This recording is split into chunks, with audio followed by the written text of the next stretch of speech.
This is a hula hoop. I'm going to give this out today for the quiet seat. The hula hoop is going to be a boundary. All right? Now, can you all see it? If you can't, that's fine. You'll understand. But boundary is, if I'm obedient, I'm going to stay inside the green. All right? If I'm not obedient, I will step outside the green. This is a ball. All right? Understand, when I give you the illustration, we're never supposed to go over here. When you play pitch and catch, you play that way. Because over here's danger. All right? And we have over here, why we don't throw the ball over here, is because we have snakes. So far, so good? So, there's no snakes over there. You're supposed to be over there. Don't go over here. You can play, catch this for me, please.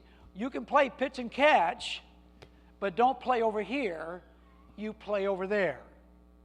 You understand the boundaries. All right? How many of you folks in here have ever set boundaries for your children? Okay. And they stretch the fence a little bit. All right? It's always going to happen. So we're going to talk about that today, and this is, you're the one. And it's called gospeling your home. All right? Jesus says, I'm the way, the truth, and the life. No one can go to the Father but by and through me. All have sinned and come short of the glory of God. There's none righteous, no, not one. But God commendeth or giveth his love toward us. And while we were yet sinners, Christ died for us to get us back into the boundary of heaven. Amen? Now, you never will get saved unless you first realize you are lost. And kids sometimes, when the boundaries aren't clear, they keep stretching it and stretching it. And when you show them the boundary and they step over that boundary, like that old commercial, what you going to do? And most parents do nothing. We live in a society that's void of leadership. But in your home, God's made it so you're in charge. Gentlemen, provoke your children not to wrath. Mom and dad, moms, you're right in there with them on that. You're part of that leadership, okay? I don't have time to go into this series, maybe some other day, but I want to let you know what we're after now, and I entitled a thought, Gospeling Your Home, and also I've got Sisters, Snakes, and Sunday School. So we're going to start today's lesson, and we're going to take a look at Ephesians chapter 6, and we're going to look at verse 1 through 3. We covered it before. Reminds me of the guy that was went to church on a Sunday morning, and his wife had the flu, and she was sick, pneumonia almost, just chugged up. And he went to church, and that morning the preacher preached on the man being the head of the home.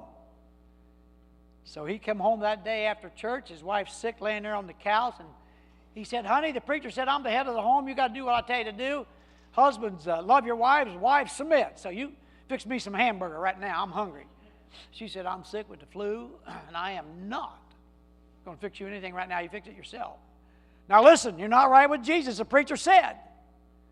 She got up off the couch and put that blanket over her and drug herself into the bedroom and flopped down on the bed, just a coughing and a hacking and blowing her nose. And he walked in there and said, "Now, woman, I told you.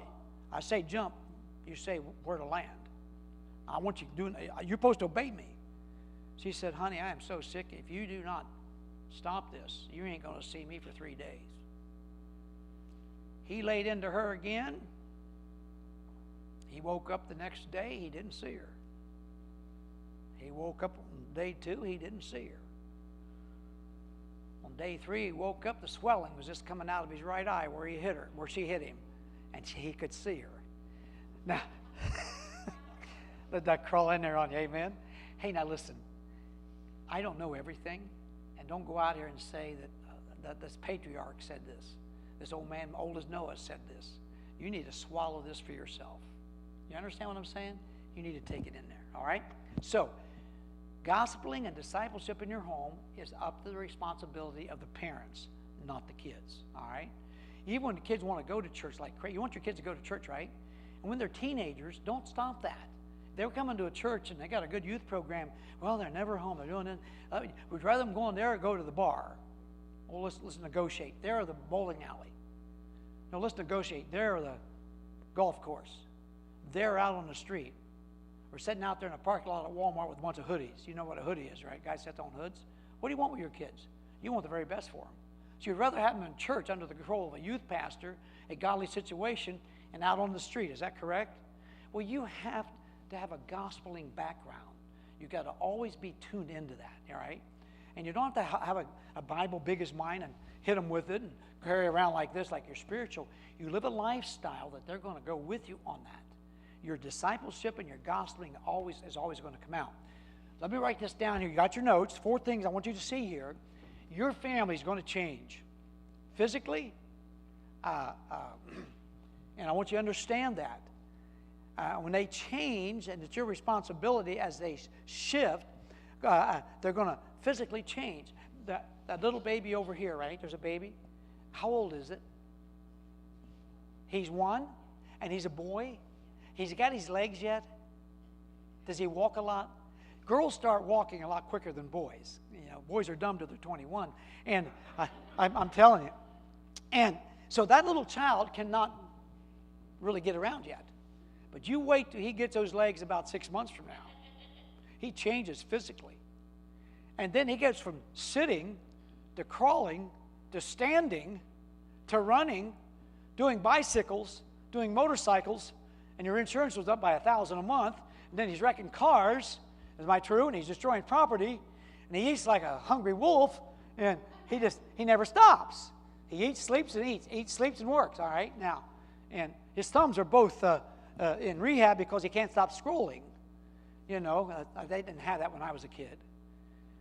Boys are different than girls, but they're all going to grow up. Girls, now boys do stay dumb, seriously. We do not know to flirt, guys. I like to challenge anybody in here to see a newborn baby guy or one about that age. He'll look at you. Hey, what's going on? Give me something to eat. Girls will bat the eyes and flirt with you about 3 days after birth. How many of you guys realize that? Come on. You men see the difference in girls and boys? Girls are so much smarter than boys at the beginning.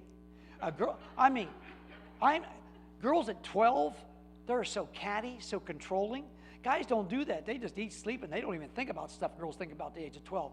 16, 17, 18, the girls are out there mentally. Guys are coming along. And about the age of 20, 21, we kind of catch on a little bit, right, guys? I tell guys, don't get married before you know what you're doing.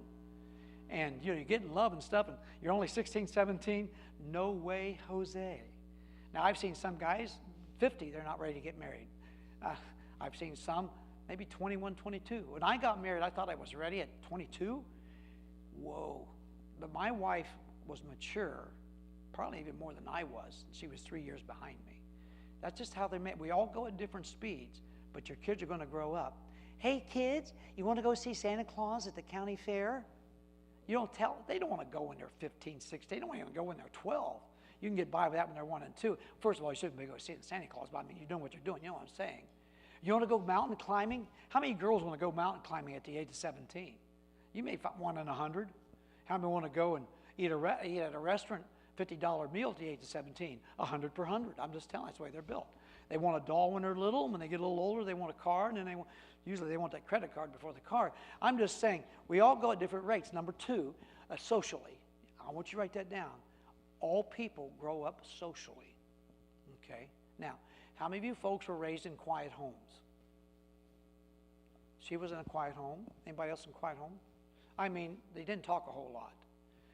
How many realized I was not raised in a quiet home? Could you raise your hand as a testimony? See, they picked up on that already. My wife was raised in a quiet home. Not that the dad said, he grunted once in a while, and the mom would kind of talk, but never said anything, so the kids would kind of wipe that off, you know. How many's ever listened to somebody but never heard a word? I can do that, so cool. It's called passive listening. Yeah, sure, whatever. Okay, good. He's done. But anyway, my family was very aggressive. We were allowed to express ourselves. And if we were wrong, Dad would say, that's enough. Now, when this was it, he was getting ready to get mad. All right? And Mom was a talker. Mom had a good balance. Mom was the best Christian in the house. And she got saved at a Billy Graham crusade in Pittsburgh. And she loved the Lord. And I think I told you this. Dad bought her a church that went bankrupt and didn't have any taxes. And her and her sisters started Sunday schools, didn't have a preacher for 8 years. But they would run 60, 70 every Sunday. They wouldn't preach. They just teach a Sunday school lesson, we'd go home. The point is, Mom was kind of the leader in that way. And I want you to understand something here. Socially, we were not backward people, but yet we were on a farm because our clan, all of our clan, was very aggressive, and we were family orientated. In those days, the families were not as fractured as they are today. What do you mean by that? We never left our holler, and there's 160 of us. Our properties ran 10 miles long that way, about 300 acres deep that way, and there were 16 families, all interrelated, married to other people from the outside. And we did our corn, we did our hay, we did our cattle, we did our butchering, we did our horses, we did our coon hunting, we did squirrel hunting, we would go fishing. Everything was done as a clan. Thanksgiving Day, there would always be 120 people in our home, on our farm, on our ranch. There'd be a gigantic cookout, butchering. We'd go hunting in the afternoon. Ladies would gossip all afternoon, and we'd just go home fat and sassy, okay? That doesn't happen anymore. Maybe in Mexico, maybe in New Guinea. It just doesn't happen in America. We all go different directions. We're not tribal anymore. We're not clannish anymore. We are separatist. How many understand that? It's not a bad thing, but what you do have is your family. So I want you to keep it in mind. That family needs to have, intellectually, number 3, you need to grow a family intellectually. All right, you got to expand. You know, how many has more than one child in your home? Okay, how many realize they're not the same intellectually? How many got real smart kids? How many has real kids that are not smart? I didn't say real dumb, but real kids that are not smart. I cannot do math. My twin could. I can do 2 plus 2. You older folks found out about that. But I was science, Bible, history, and he was math and science. I got one sister. She struggles at 3 plus 3. And I got the other ones out the top. She got a doctorate in math. But we're all God's creation, and God's given to us. So as a parent, you got to be able to balance that along. The oldest adopted daughter I got is boy, she's an alpha. The youngest one, she's 60. The youngest one is 27, and she doesn't have a bone of alpha in her. I mean, she's just like, hey. And when she gets ready to take a test, she's going to have a nervous breakdown. The other one wrote the test, got it done, and is selling it for money. She's over here just trying to write her name. 2 different worlds, all right? So, but I have to be the dad of both. And so you have to be the mom of both. Let's go on here. Spiritually, that's what we're after. When you grow a child spiritually, those other 3 things come along with it. And you have to hit all 4 of these things. And we have different personalities in here. Let me show you a test. I think I did it to you last year. Can you cross your arms for me? Just cross them.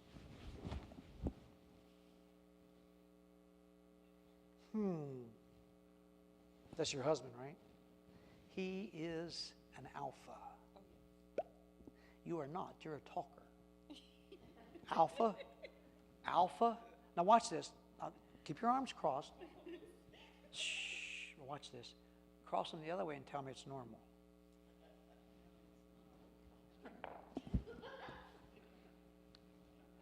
You look confused.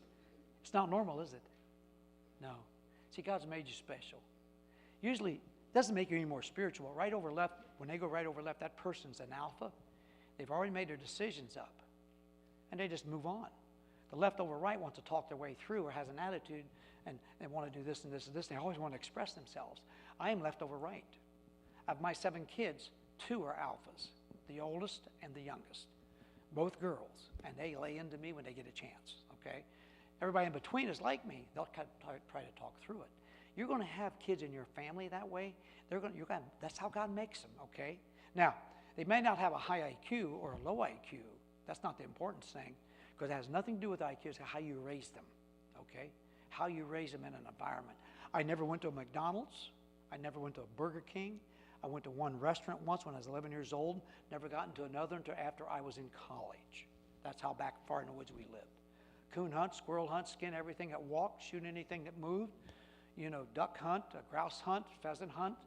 You know, dogs ready to die of cancer, and they're going to die, or a dog bites somebody. What do we do down in the country?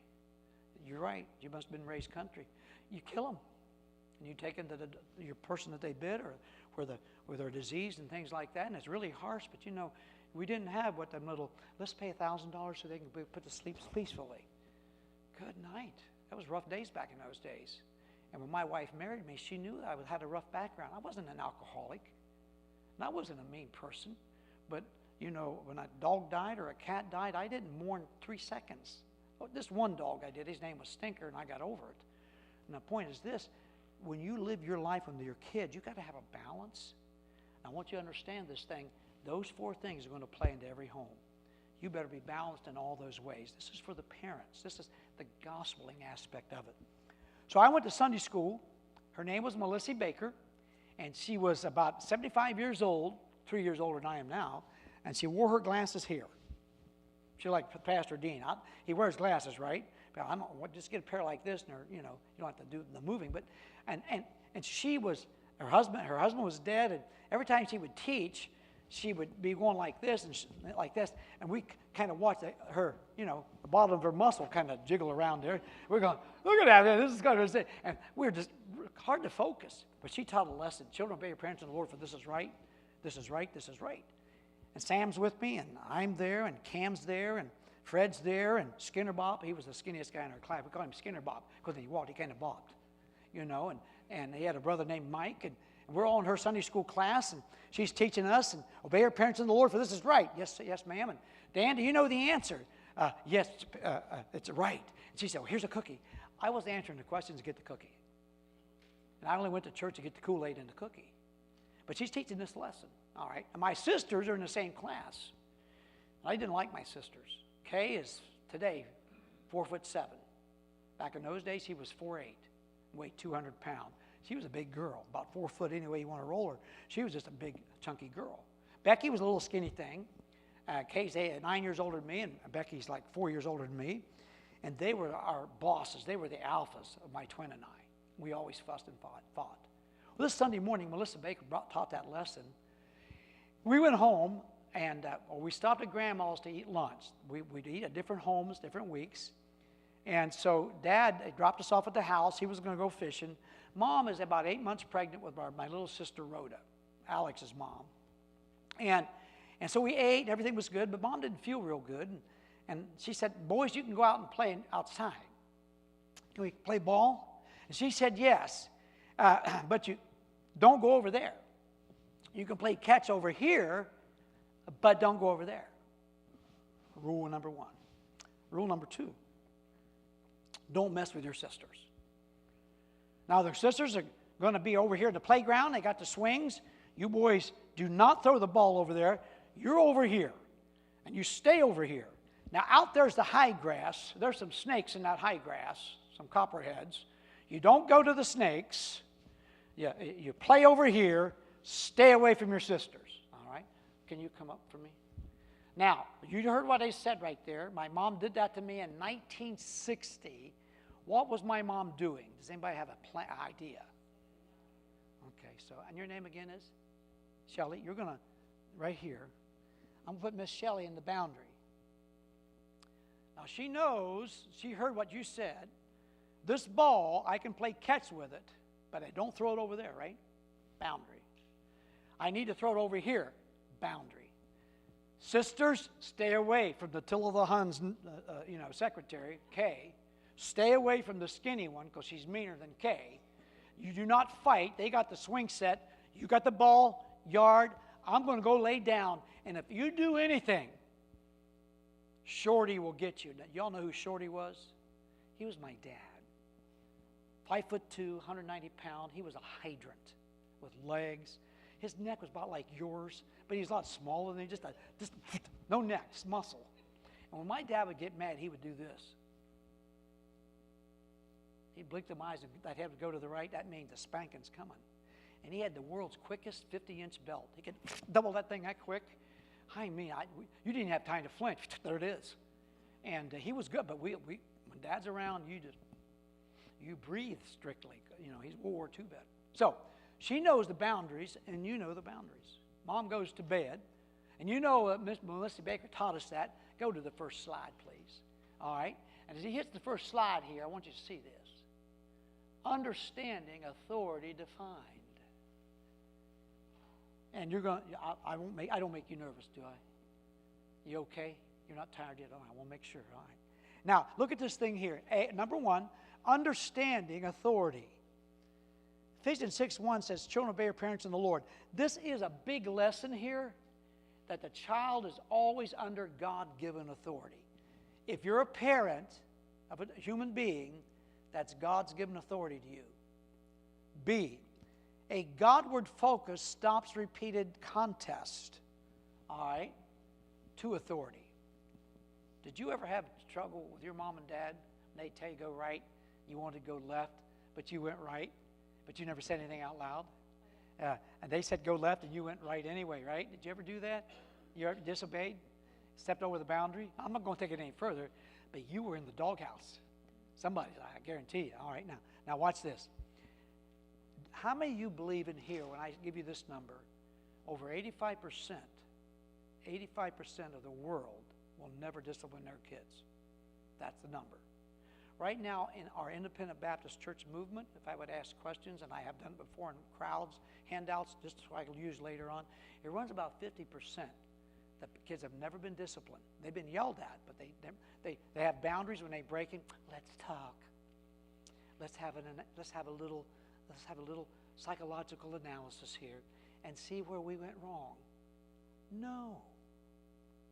I got a dog that knows what this means. That's sign language for no. That dog will be 50 yards from me, and she sees that hand drop, she'll come. All right? She'll check with me about every 10 minutes or 10 seconds if she's doing good. How many's ever been around a dog like that? Animal hunting dogs do that. They check with the master. All right? So she knows who's the beans and the bacons for her. Now, the children got this sinful nature in them. And they're from you, and they're from this world. So I want you to understand there, a Godward focus stops repeated contest against authority. One of the missionaries, and you're okay, right? One of the missionaries, I preach for him every year when I go to Australia. 20 years ago, we're at a meeting, and he took his daughter outside and gave her 5 swats. And he come back, and man, it's the 12th time I've spanked her today. I'll tell her what's right. I said, you're proud of that? He said, Brother Dan, what do you mean? You don't need to be spanking her 12 times a day. Only once. Get it? What do you know? She's strong-head like you are. But what are you doing? Well, I thought, anytime they do. No, take a deep breath. Set the boundaries. She steps over it one time, all right? Because, ever have your kids say, why? Because why? We'll get into it in a moment. Because I said so. Why? And that little 3-year-old, you got a little 3-year-old girl, she's at that why stage. And they can ask some of that. But when it's a no, there should not be a lot of whys on no's, all right? What they're doing, they're contesting you. That's that sinful nature. That's that alpha that puts the right arm over the left, all right? If you don't control that thing, they'll be driving your bus before they're 18. So let's go to the next slide. As we look at this, number 2 is circle of blessing. Is that what that says? I'm going to define it for you. Ephesians chapter 6, verse 1. So if I put her in the circle of blessing, and she's obeying, let's say I'm her dad as an illustration. Children, obey your parents in the Lord, for this is right. Honor thy father and thy mother, which is the first commandment with promise, that it may be well with thee, and thou mayest live as long on earth. That's what you want. Now watch this. Submissions means honoring and obeying. Now, my mom said, don't go over into the weeds where the snakes are. Leave the sisters alone in the swings. You play catch over here, all right? So no one's watching. You know the parameters, right? You know the boundaries. So we saw our sisters in the swings. They'd yelled at us in the car on the way home. Catch this? Can you catch this, Kurt? Okay. So he's my twin brother, Sam, and I'm Dan. Throw it back to me. And we're playing catch. We know the boundaries. Mom's in bed. Nobody's in that window. Nobody's over there. Dad's fishing. And nobody's watching. Oh, what happened to the ball? Now catch this. I accidentally on purpose threw it over there. Listen to the phrase, accidentally on purpose. That ball landed perfectly, didn't it, right by the snake? And where the high weeds are, where the copperheads are. Now, where was I supposed to stay? Inside the boundary. It's not out there, it's in here. I'm supposed to throw a ball per certain area. I'm supposed to stay out of a certain area and stay away from a certain area. Cool, I can hear, I understand, I processed it. Nobody's here, no accountability, never get caught. So, I walk over here with my twin brother. While we're over here, let's look for snakes, the sisters. We're turning logs over. We're turning wood over. Step outside the circle, please. Just one leg, because I've only done one thing wrong, okay? And I went down there to get the ball. I got the ball, and I got a baby copperhead snake. This is not a baby. This is about a full-grown one. And there was 5 or 6 baby snakes there. Dumb 7, 8-year-old boys. Hated sisters. In the swing sets, we got 2 snakes apiece. Was we supposed to be in the snake field? But hey, we had to go get a ball. And while we're there, why don't we just see, well, we just happened to bump into some snakes. We turned over 2 or 3 boards, and there's some snakes. Don't go with the sisters in the swing sets. Do you know the effect of a little baby snake about that long when you squeeze it? The eyes pop out, and that tongue comes out. And the harder you squeeze, the eyes pop a lot. And little girls get afraid of snakes. Now you can step all the way out. Because once I start doing wrong, nobody there, nobody there. Nobody's watching. Kay, all 200 pounds of her, swinging back and forth and sticking her tongue out at me. Rebecca, I was right beside her, my skinny sister. Sam says, I'll take the skinny one, you got the big one. We ran at them as they were swinging forward. When Kay saw the snakes in our hands, my sister went out the swing backwards.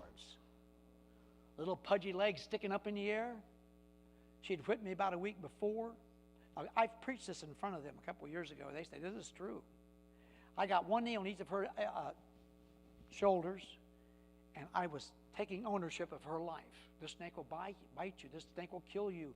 You're going to obey me. You're never going to mistalk to me. You're never going to tell on me. You understand me. You understand me. At 7, 8 years old, I got that in me.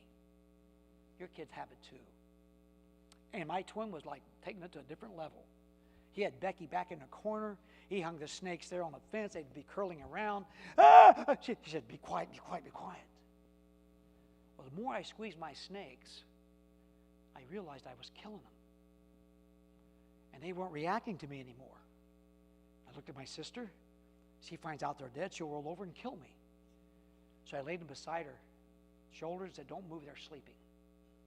If you call out, hey, when you're a sinner, you're a good sinner. You just thought I had stealing and lying problems. Your kids will steal and lie too, right? Now watch this with me. Things go well when you honor, safety rather than danger, the rescue function to restore. When she steps out completely, she's went over the line. She needs restored. She doesn't even know she's not safe at this point. I got to get her back inside as a parent. Do I negotiate with her? Do I treat her? Or do I bring the hammer down? What does that mean, bring the hammer down? Sweet, you ready? I'll shut the gate on this. Does that sound more spiritual? Now watch this. So I want you to get back in the circle. And the next time you do that, you know what's going to happen to you, right? Step out. She does it a second time. Oh, accidentally on purpose. Didn't mean to. So sorry. I forgot. Is that what you meant? How many's heard that from your kids? You need to stop that. They know what this means. You love them. Teach the accountability thing. That's what's wrong with our nation. So, okay, she stepped out again. What do I do? Huh? Whack, whack, whack, whack. Right away. Wonder if she's 17. We're not going to whack her at that age. They shouldn't be doing this at 17. How many understand that? They're going to make mistakes. And people ask me, Brother Long, when are the kids the worst? Probably 10, 11, 12, because we're just dumb. But as they get, you shouldn't be spanking them a dozen times when they're 15, 16. They should have it already, or you have a problem on your hands. Either they can't hear you, don't understand you, or they're full of sin, all right? And you need help on that. So watch this. So, I'm going to discipline you for doing this. I'll get back in the circle. Now, I have to be careful here because I'm not the pastor. Spank, take away from, put your nose in a circle on That's why my nose is that way. I had to put it in a circle once at public school. And the thing is this, but I have to rescue this. I have to nip it in the bud. I have to stop it before it takes over. And because I got to explain to her, her safety is more important. The danger of the snakes, we didn't know they were copperheads. We thought they were black snakes. My mom come out there. You can go have a seat. Thank you so much. My mom came out there, and Mom was really heavy with child. And when Sam, she said, I want to see your hand. And Sam brought a snake around, and my mom fainted. And I had one a little bit bigger, not this big, but I had it behind my back. She says, Dan, if you got a snake in your hand, I'm going to spank you. And so I brought the snake around. I stuck it in her face. And she saw that, and things were going on in her body. She fainted. Just sat down, went over backwards. Whoa, that's Mom on the ground. Whoa. And my twin and I kind of smiled. The sisters, oh. And then Grandma stepped out of the kitchen. She'd been watching it through a window. We didn't see her. Grandma came out there. She didn't ask for permission to discipline us. She took a stick about that long off of a willow tree, and she took the leaves off like this. Made us pick them up and divide it by 2. 22 leaves on that stick. And she switched us 11 times a piece. Then she set us down. I said, where did you boys go wrong at? Well, hey, the ball went over there by accident. Yeah, on purpose. I watched you throw it. He was going that way, and you just threw it that way. Accidentally, on purpose, my foot. And when you went over there and got the ball, why did you turn all the logs and the wood over? You looking for worms? No, you're looking for snakes, because we told you the snakes were there. And after that, you went to your sisters. So was I guilty? Talk to me. Okay. Was I just a little bit guilty? How about a little bit more guilty? How about completely guilty? I got news for you. If you're a little guilty, you're all the way guilty. Watch this. And when you see me moving towards the line, step over that and see what happens. See, that's what we want to do that, right? But when you're not there, they ought to know what's going to happen if they step over. You got to love your kids. Hesed will protect. I want you to see that. The rescue function to restore, and every one of you parents in here or grandparents in here want to restore your children from a disciplined situation. Is that right? How many folks in here remember getting disciplined? Were you ever mad at your parents when they disciplined you? You know, I'm different because I was guilty every stinking time. You should have seen the times they didn't catch me. So I just thought myself lucky. That's an Aussie term. That's all I got caught. And some of us feel real bad, real hurt. We do wrong, and we don't think we deserve what we're getting. Is that true? When your parents like that, what do you expect your kids to turn? They don't fall from that apple tree. So you've got to teach them now when they're young. Stay inside. Your little ones, yeah, I see your little ones. Just teach them this lesson. Stay inside. Don't step out. The teenagers, stay inside, stay inside, stay inside. I can teach it to them, but I'm not their parents. And I taught this to my kids because I was the worst of the worst. And when they got to that place, they said, yeah, you've told us about the snakes. You know, you've told us about stepping over the boundaries. And I said, now you're 18, 19, 20 years old. It's on you. The sad fact is, parents, it's our responsibility. Can I tell you this? You want to rescue every kid that's in you that you've raised, and you want to restore them to the center of obedience. Is that correct? Hit the next slide. Now, safety rather than danger. Now, honoring the defined. Look at verse 2 of chapter 6. Look what it says. We're going to define what it means. Honor thy father and thy mother, which is the first commandment with promise. Now, here's the promise. You're going to live longer. Illustration, don't ride your bike in the street. Look how many ways when you go out to the street. Cars coming, you step out in the street. You got to finish the statement. We'll look both ways. Don't go out in the street if there's a car coming within like 1,000 feet of you. Don't go out there. You got that?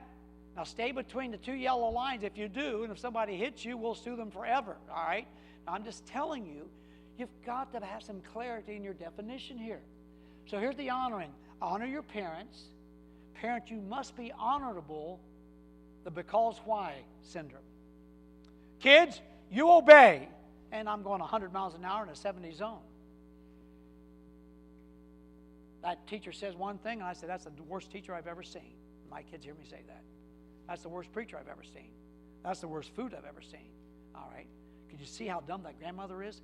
You can't say those things. How many understand what I'm saying here? And you have to be a disciplined person enough, because they see that circle, and you have to be a parent of honor. I've been lied, steal, and cheated by deacons in different churches I've been in. But I never call them out. God will expose it. I try to honor them. These are adults. And when I do talk to them or have a discussion with them, they'll say, well, I was never corrected, or I was corrected, but I didn't care. I see husbands leaving wives and wives leaving husbands, and situations taking place, even in pastor's life. They said, well, our parents did this, and so I guess I'm just like my parents. No, you can start your own family. Don't blame your parents. Come on, stop that stuff. My dad's short, so I'm short. That's as far as it goes. I wished he was 6'6". I'd probably still been short. But my point is this: I can't blame them about that. And don't you blame your parents about you. Erase that, and let's start now. Okay? Set that new boundary. Set that present boundary. Start them when they're young. The kids, they got a bone inside of them. They've got a heart inside of them. And I know they're sinners. When they get saved and you disciple them, you teach them how to honor, they are going to honor you. And it becomes so tight that they know what this look means. And when things going sideways, people dying, or people getting sick, or people turning their back on God, their body language tells you they're on the same page. That's when you got to go on good. Now watch this. When it's really good is when they call you as adults. Hey, Dad. Hey, Mom. What hurts is when they never call. They can call me and ask for money. I'd like to have that every once in a while. Amen. I just want to know that, hey, you're doing okay. God, that's that Hesed love. As a parent, you'll never lose that, okay? Now, see, the why because syndrome, I've already explained it. Don't let your kids do that to you. Let them do it once or twice. Stop it. Why? Why can't I throw the ball? Because there's snakes over there. Why can't I go with the girls and play with them? Because you're going to get in a fight. We know how dumb you are. Why is there boundaries set? Because you are you. I didn't set this up. God did. Once you trust Christ as your personal Savior, you're going to go to heaven. Is that right? That boundary will never change. Church of Christ people don't like to hear that, but that's the truth. You cannot lose it once you got it. Secondly, you are a sinner saved. Are you going to make mistakes later on? Yes, but not the same thing. Addicted to drugs, I've never been there. Addicted to cigarettes, I've never been there. Addicted to alcohol, Dad said he would hunt me down and gut me, and I never did. I never had that stuff. Addicted to other things. Blueberry Pop-Tarts. Well, that's not a sin. You tell me gluttony's not a sin? Yeah. Pornography, lying, stealing, cheating. We all got that in us. Our kids have it. When we get them saved, and God give them to us to raise them in the nurture and admonition of who? God Almighty. You do the best you can. Whew. You got to trust God. Amen. Hit the next slide, please. Obedience defined.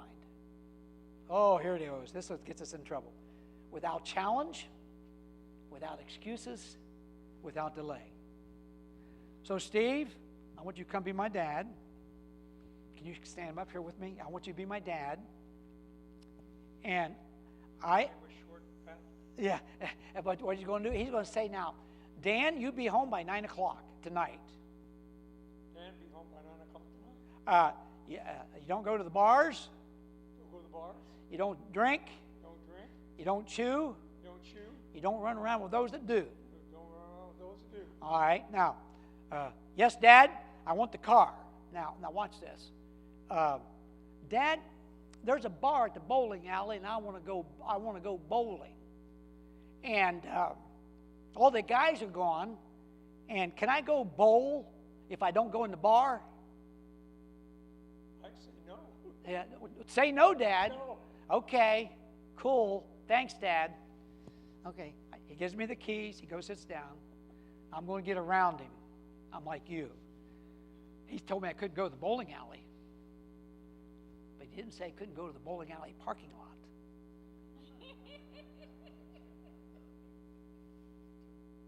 Come on, you've been there and done the same thing. parents stay awake. Now, if he said I could go, ready? Why can't I go to the bowling alley? Because there's a bar in it. Well, my buddies are there. Am I challenging you? I sure am. Nip that in the bud when they're little. They'll know. Well, they'll get mad at me and seethe under. Brother, you know your kids. You can read that body language. That's a no.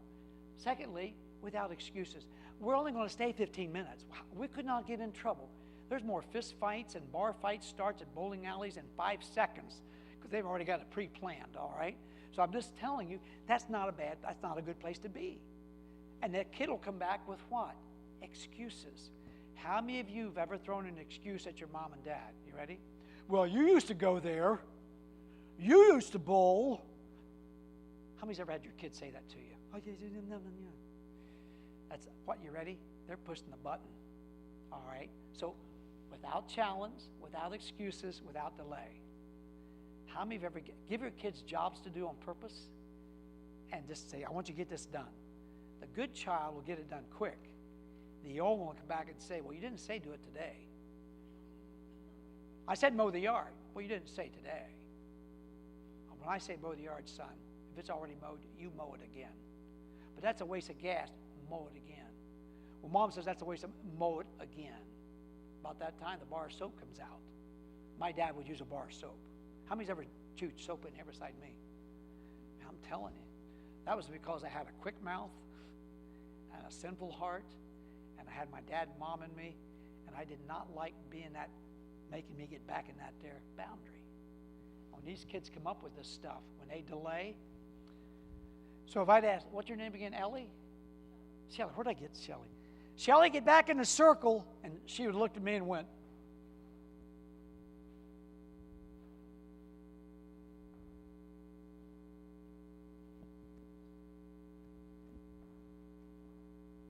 I said get in the circle.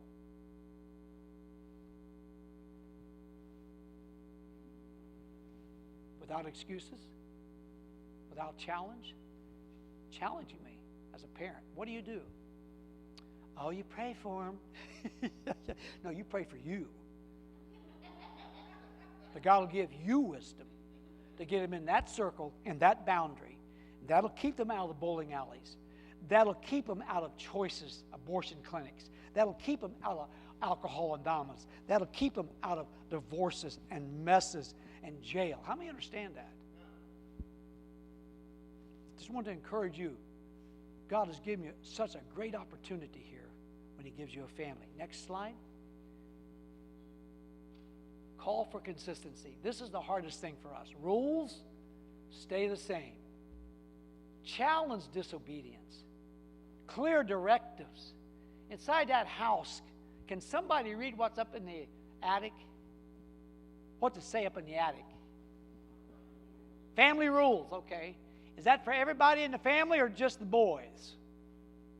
Is it just for me and Sam and not Kay and Becky? It's for all of us. So what top thing on the left? What's the top thing kids should do? Obey mom and dad. Obedience is the very best way to show that you believe, all right? Now, how do you obey good? You ready? L-O-R-D. What's that mean? Teach your kids how to obey L-O-R-D. Listen, obey, respond, and do what I and God want you to do. L-O-R-D. It's very lorded over them. Do that. Listen, obey, respond, and do. Now, on the right, support your siblings if they're right. Don't fuss with them and fight with them. How many's got more than one child in here? Siblings are going to have a rivalry, right? That's the way we're fighting over the parents' affection. And the older one usually gets the most at the first, and they become the dominant. But some parents just kind of capitulate and let the oldest child raise the little ones. That's sad, but that's how that works. On the right, support your siblings. On the left, always tell the truth. That's hard. Tell the truth. Well, she pushed me. She touched me first. Well, they're the ones that did it, and I just went along. I want to be a good witness. Didn't want to be bad or be arrogant or bad. Man, don't take excuses. Be very careful. How many know your kids will tell you what they want you to hear? How many's got children here will tell you the truth no matter what? That's what you want. And you have to discuss this with them. Don't tell me what I want to hear. Mom, it was the worst piece of pie I've ever had. Okay, that's cool. Never cook pie again, but that's cool. But be honest. And teach your kids to be honest, even if it gets them in trouble. Okay? How many's ever seen somebody that's over-honest? Some things you don't say. Gentlemen, when you get that speeding ticket, timing's everything. Wait till she hits something with the car or she does something wrong. She starts to apologize to you, have it in your notes. Then you tell her you got a speeding ticket. How many's ever? Timing is everything. Don't let your kids do that. That's a brat thing, by the way. Look here. Next thing on the right. Play outside every day. Bless your food. Play outside. Why would I put something like that in there? Kids are going sideways today because parents let that phone babysit them. Take it away. Be screenless. And I teach this a lot now. Public schools are taking the phones away from the kids. And there's Christian schools in North Carolina. Well, I say, you get it out of their hand, I'll teach it. And they'll buck against it. The administration, the deacons, oh, you can't.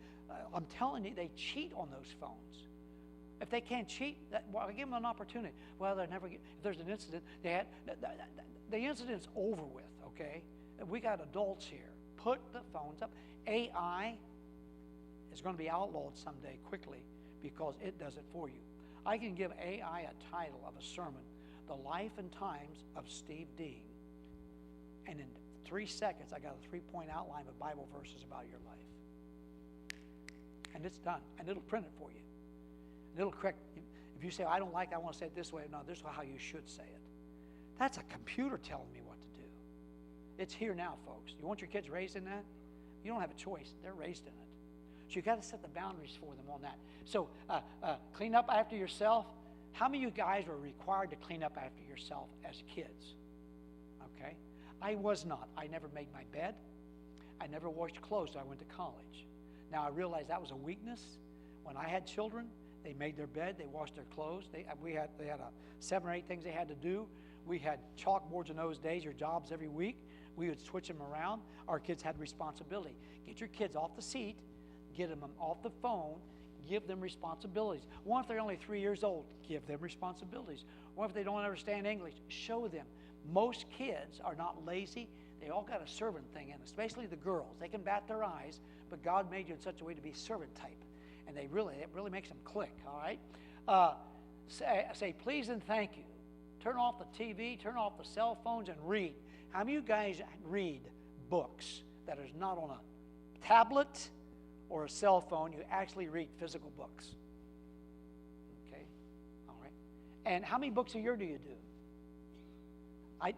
I do 12. I know. So you're a reader. And I read leadership. And just blow your mind. I don't read commentaries. Try to read a Greek commentary and tell me where that gets you. All right. AJ, I showed you a book yesterday. That's like a 1-day book, maybe a 3-day book. But it's got some good stuff in it. I just read a book, Lessons from a Bullfrog. I read another book, Make Your Bed. What was that book yesterday? Was Way of the Shepherd. And these are not spiritual books, but they got spiritual applications. And you need to read. Read that Bible. How many chapters do you think I read of the Bible a day? 12. Perfect. That's all. 12 a day. How did you know that? Because you get me sitting down reading 12 chapters a day, the long setting still. I do a lot of driving, but I have a Bible is on my phone, and that's my second most used app. My most used app is Abiding Radio Music, and then Lancaster Music, and Pensacola Music. But this other thing, I do that 12 chapters a day, King James, as I drive or listen, and I just absorb it. Now, in those 12 chapters, I add 2 caveats, a psalm a day and a Proverbs a day, okay? And you'll be well to teach your boys to do a psalm a day, and girls, maybe just a verse or so, but when you get older, you got more time, all right? So far, so good. Love each other. Now, you ready? Steve, I just love you. That means nothing to him. Oh, AJ, I just love you, man. Show it. Here's a hot dog. Oh, you love her, I know, but and girls, you like to hear that every once in a while, don't you? You like to hear that husband come in the house and come over and give you a smooch, like I said earlier. And guys like that too. Well, guys really like girls is, you're not a bad guy after all. Gentlemen, do you like to hear that? You do. How many of you gentlemen understand when girls, you're not good about this, you need to work on it. Just tell them, I love you because I know you're not that tall, dark, and handsome, but God's been good to us, and I love how you think towards me. Girls, He will hand you 3 or 4 credit cards. Gentlemen, am I right? What gentlemen don't like to hear, you ready? Nag, nag, nag. What don't we like to hear? Say it. Nag, nag, nag. I'm not saying you're nagging. I'm just saying we don't like to hear anybody nag. Gentlemen, if you're not married to them, you tell me the hair don't come up back of your neck when you hear some lady nagging somebody, another man or another thing. Tell me, men, that doesn't bother you. Does it bother you? Does it bother you? And it's not your wife, and it's not your mom or mother-in-law. Does it bother you? It sure does. So girls, it bothers him when you do it. Really. Gentlemen, look at her every once in a while. Surprise her. I figured this out. Women love sugar. Don't get it for me. Don't waste your money on me. That's code for do it. Am I right, ladies? Now, we're called to consistency. Your kids need to clearly see that you two have rules and regulations and things, but you've got to be in this together, all right? Now, my wife said, well, Dan, how do you cover a home that you're teaching two and then they're split? They've been divorced, got all kind of, the same, you don't change. I'm not judging anybody in here, but we're going from this point forward. Is that my last slide, I think? Say your prayers. Pray together. Now, I travel a lot, and my wife, we talk a lot on the phone, and I'm at home, we pray together. We have a prayer list. But I don't walk around the house, all the oxen, pray for Steve Dean.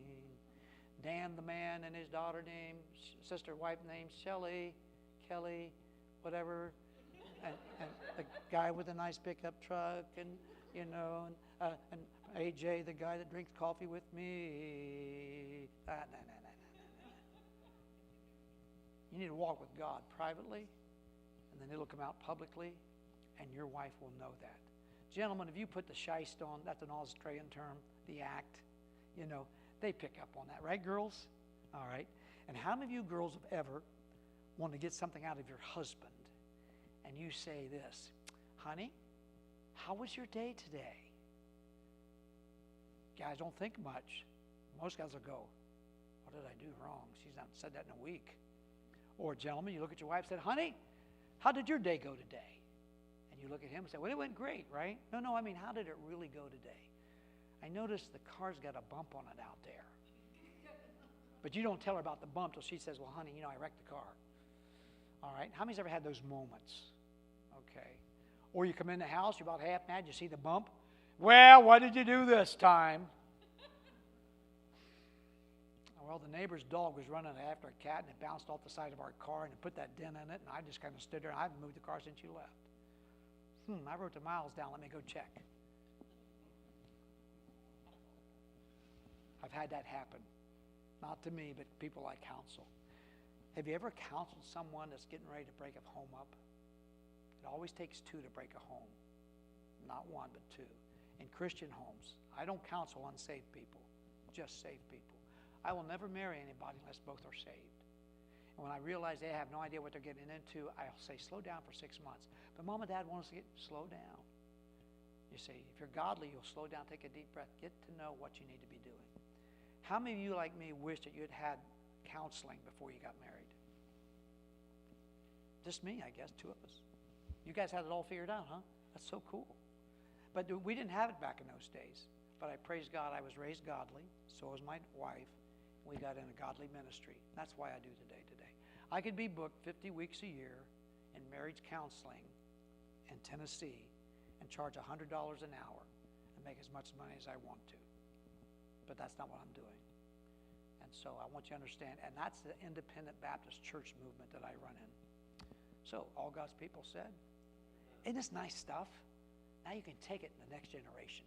So I'm going to start over here before I dismiss you and let you go. It's 12:14. Any questions? What would you do, Dan, if you was in this situation? Yes, ma'am.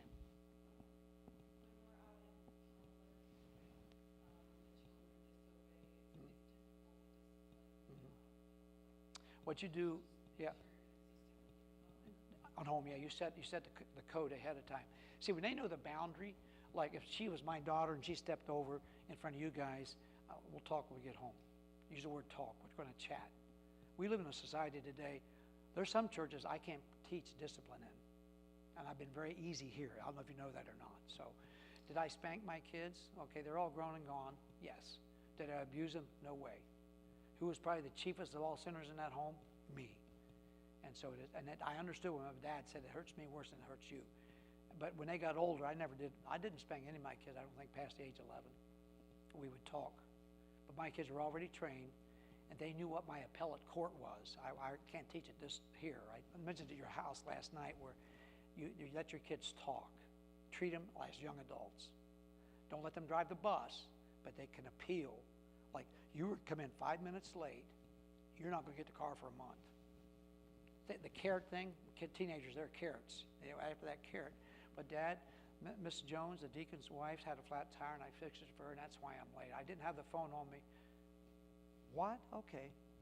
Hey, deacon's wife. Oh, yeah. Hey, Cliff did that for you? Good. Hey, you okay? Good. Okay. Cliff, here, you get $10. Bill, I reward him. I don't punish him. But he was allowed to appeal. Now, don't let them do that till they're like 12, 13, usually a little bit older, 16. People don't like to hear that, but you read David's life and read some of these other guys in the Bible, sometimes they had a real good reason why they didn't do this. And common sense. You don't want to be all, Gestapo type. I don't like that. I want grace. What's that called, that word? Called hesed. That's good stuff. Mercy, grace, kindness, and toughness, but it's sweet stuff. Amen. Everybody good? Your name's Kirk, ain't it? Captain Kirk. Is that right, from the Star Trek? Oh, no. Okay, good. Would you stand and close us in prayer because no one else has questions? Thank you for coming. Hey, this is a good time. And just think of the donuts. You got to eat all the donuts. And I want you that were wrong yesterday, understand that you still get donuts, okay? So if you weren't wrong, you have no idea what I'm talking about, you still get a donut, okay? Close us in prayer, dismissed. Be here tomorrow. What time's church start? I've got a Sunday school class somewhere, and then I'm preaching. It's called Kuru, the morning service. People's unsaved, you bring them. It's called Kuru in my language is man-eaters. And choices have consequences, Kuru. And it's a great story about salvation.